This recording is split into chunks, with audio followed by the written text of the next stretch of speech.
Assalamualaikum warahmatullahi wabarakatuh. Perkenalkan, nama saya Ferdi Rahman dari 10 IPS 2. Saya ingin menjelaskan dan membacakan surat Al-Alaq 1-19. A'udzu billahi minasy syaithanir rajim.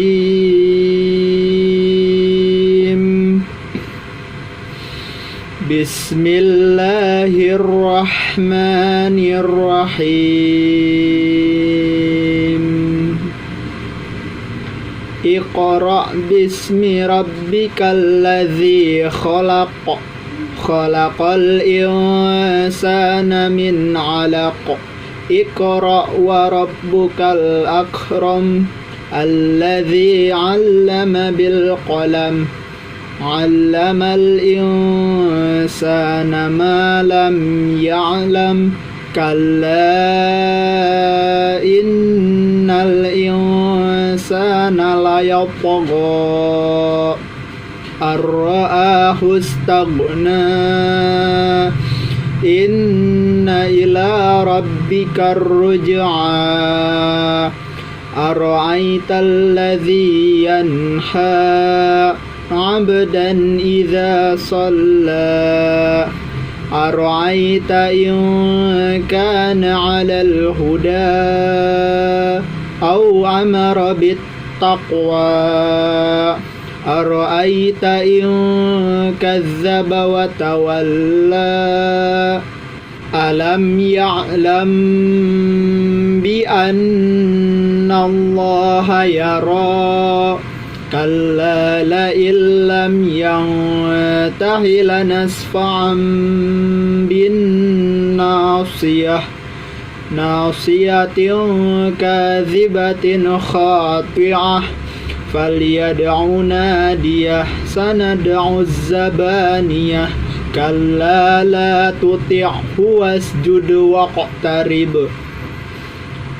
Shadaqallahul azim. Yang artinya adalah: 1. Bacalah dengan menyebut nama Tuhanmu yang menciptakan. 2.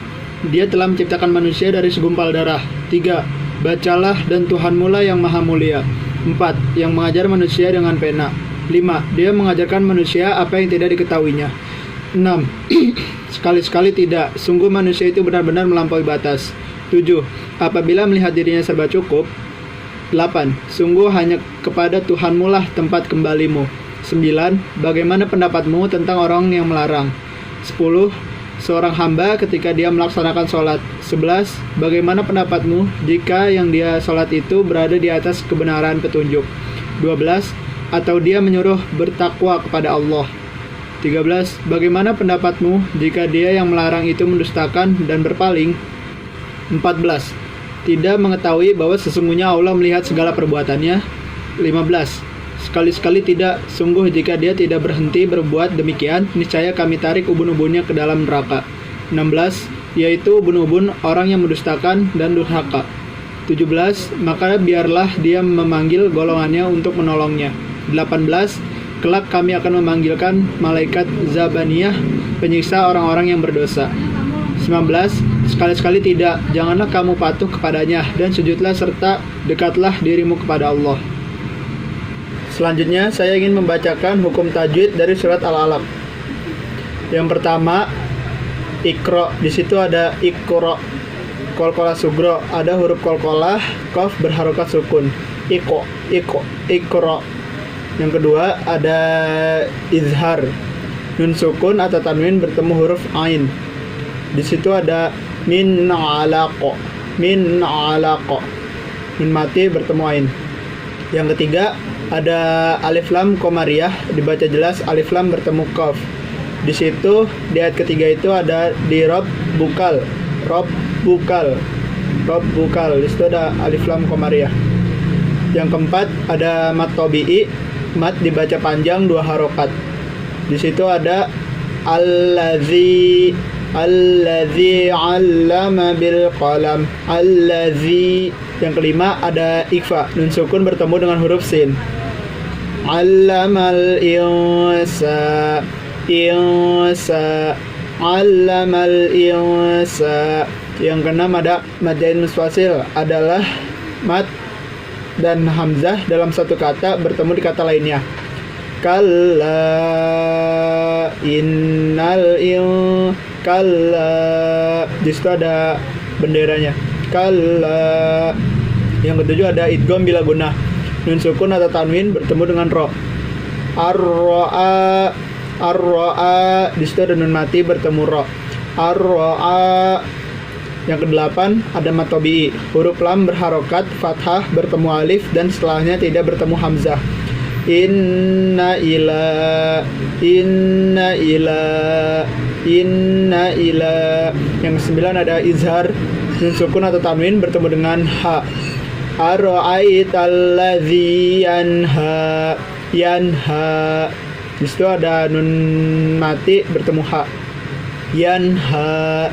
Yang ke-10 mad tabi'i. Za berharokat fathah bertemu alif dan setelahnya. Abdan iza shalla. Di situ ada iza. Selanjutnya saya ingin membacakan tafsir dari surat Al-Alaq. Bismillahirrahmanirrahim.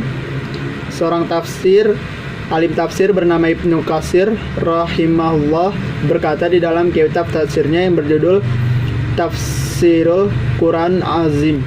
Ayat Al-Quran yang paling pertama turun adalah ayat-ayat yang mulia yang memiliki berkah ini. Ayat-ayat ini adalah rahmat pertama yang mana dengannya Allah merahmati para hamba dan merupakan nikmat pertama yang Allah berikan kepada mereka.